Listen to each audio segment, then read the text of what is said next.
Speaker of the House, Newt Gingrich, has written a book, a new book, to help people understand why you-know-who, you know, the guy in the White House, is the right man for the job. Please welcome Newt Gingrich. So we were just talking about this kind of interesting cabinet meeting that just happened. We thought it was a little bizarre. What'd you think? What'd you think? Well, let me say first of all, because Costa asked me to say this to you. We were there with you the night you did the Marvin Gaye event at the Community Center. Yes, Remember yes. when the mics went out, the whole thing, you were brilliant. Thank I just you. want to say, she wanted to say you were amazing.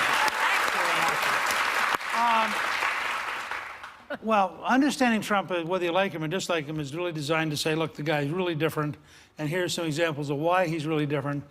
I would say yesterday's cabinet meeting was really different. That's a really nice way to put it. Would you say, Newt, that he's a little on the needy side, that he has to have all this constant adoration going on? Well, look, I mean, first of all, I don't think this would be a great shock to him.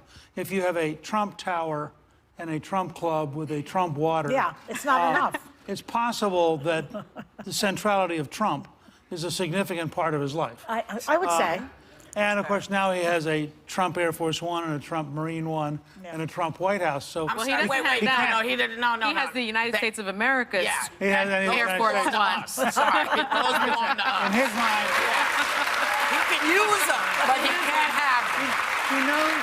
he knows that they're on loan. Okay. No, he doesn't. No, he doesn't. He thinks they're his. They're not yours, babe. Yeah. But let's get to Mr. Comey. You think he exonerated the new guy? Why?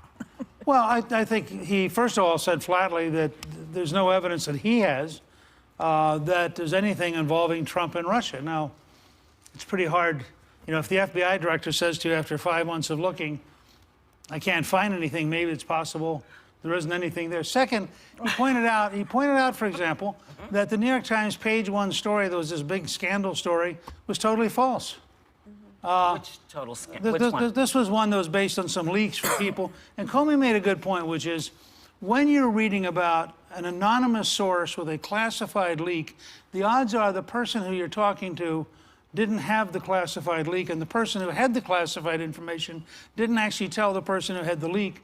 I mean, if you go back and read his testimony, a lot of all this big puff shrinks. Yeah, but you know what? Watergate took a few years. You have to give the guy time. I know you have hope. I realize hope springs eternal. If you believe that, just based on what you were saying, why was it so hard to accept that he didn't find what everybody thought there was going to be on Mrs. Clinton? Well, I think actually he found more than enough on Mrs. Clinton, which is why she's still Mrs. Clinton. But I don't know. Now, you know, that was doublespeak at its best. What did you just say? What the hell did you just say? He's not president. I think in the absence of, and I, by the way, thought Comey was fairly bizarre in that job. I mean, but first he does a July thing in which he announces a non-indictment bill of indictment, walks through the whole thing, then says, but I'm not going to suggest indicting. Then he comes back in October and says, oh, we just found this new stuff. I really feel like I have to report it right this minute or I'll feel bad. My point was, she would be called President Clinton if he had found nothing. No, he found just enough for her to not win. But that's not me. Go But ahead. Speaker Gingrich, but Speaker, the bottom line is if the president feels that he was vindicated by some of the things that he said, that implies that Comey's testimony was truthful. Comey also said that the president was a liar. And he also said that the president asked him for his loyalty and asked him to let go of the Flynn investigation. How is that a victory? Yeah. Oh, look, I think that in terms of whether or not Trump personally was involved in any way with the Russians, you had Senator Feinstein, leading Democrat, ranking member of intelligence, who said, there's nothing there. But he also called him a liar. Is that I know, true as well? I think they will each call each other liars. But remember, Comey was fired. Now, in my experience, people who are fired often are unhappy. And the person who fired him was Donald Trump. And Comey thinks he has to choose. Was Donald Trump's fault or was it his fault? Comey, if you'll notice, whether it's talking about Attorney General Lynch, Attorney General Sessions, Yeah. President Trump, it's always the other person. But he wrote those wrote those memos before he was fired, so he wasn't disgruntled yet. Well, you assume he wrote those memos. Of course he was disgruntled. He was disgruntled all through right. the... Do you honestly find him credible, though? Because I have so many concerns about Comey? Yeah, do No. you find him... Okay, well, that's my point, though. Do you find Trump credible? But if he had all of these... Yeah, come on. Dude, let's be real. The guy, according to PolitiFact, Trump has lied 277 times. But we don't have that kind of record on Comey. Come on. Yeah, but if Comey had all of these issues... You mean like you get to keep your doctor, you get to keep your insurance. I want to talk about lies and presidents for a minute. That was a Do you misjudgment. believe that That's Obama different. wiretapped Trump? I believe that there were people being wiretapped. Do you believe Obama wiretapped Trump? Well, I think the wiretaps would not have Do happened you- without his approval. Obama, come on. Come on. Come See? No. So do you think, where was President Obama born?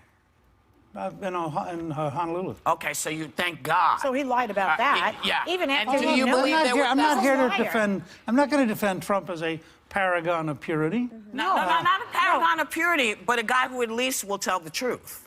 Occasionally. I think he tells the truth a lot, and I think the American people concluded that he was a better gamble in our future than Hillary Clinton, and I think that's why he currently is called the president. 3 million people did not agree with that. That was all in California. Well, we're not it's still 3 million people. Last I checked, there were people in California. That's right. Do you think that people now, because you're looking at the approval numbers and they're not great, do you think that what's frustrating for me is that I think a lot of people believed that President Trump would talk about jobs, would talk about health care, and there's a lot of other stuff going on that they want to kind of clear away. Are people frustrated with him? Are they disappointed in him? What are they really feeling out there? I think it's amazing that if you look at for example, CNN's 93% negative coverage, according to Harvard, 93% negative.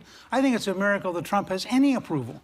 I mean, my God. you have this constant, So you feel it's unending a media- I have barrage. a question too. Go ahead. Go ahead. Here we go. So, Here we go. Now it's so gonna do go. you mean, because I recall, and maybe I'm crazy, but I recall from the time the don't push gentleman it. came down the escalator until the time he won, he was 24/7 on every television, on every network, making one of the head of the network saying, yeah, it wasn't good for America, but it was great for us. CBS. It was all positive until people started asking questions. Now, No, it wasn't all positive. I'm sorry, It was live coverage was of all- what it was all Donald noisy. Trump was saying. No, it was all noisy, but it wasn't all positive. No, it was 98% of it was positive, Newt. Oh, I have a disagree with question. that. I know you disagree Yeah. with it, but I But it don't wasn't a care. lot of I know what I saw. Can I ask you this? You know, there's a little bit rumblings now that he wants to fire Mueller. I don't know if it's true or not. One of his friends said it. His lawyer implies. My question is, if there's smoke and no fire, then what's he so scared of? What's he afraid of? That he wants to fire the next guy. Well, if I understand the story that came out this morning, it was by a guy who is close to Trump, who has not talked to Trump, has no idea what Trump is thinking, but he thinks that Trump is thinking, and therefore he His lawyer said that. One of his lawyers implied. Would that be a mistake? Would that be a mistake if he decided to try to fire the special counsel? It's a mistake if he were to It's fire not, by the way, Mueller. it's not unconstitutional. It's not illegal. He is the president. He can fire me. But will he suffer politically if he does He would it? suffer politically, which is why he shouldn't do it. Probably not. I don't know if he would even Straightforward. suffer. Well, you got to come back clearly. There's is much that more to it? talk. Much more to talk I had about. questions about Russia. I know you did. But we ran out of Where time. there's smoke, there's vodka. Thanks to Newt Gingrich. Members of the audience are getting a copy of his book. We'll be right back.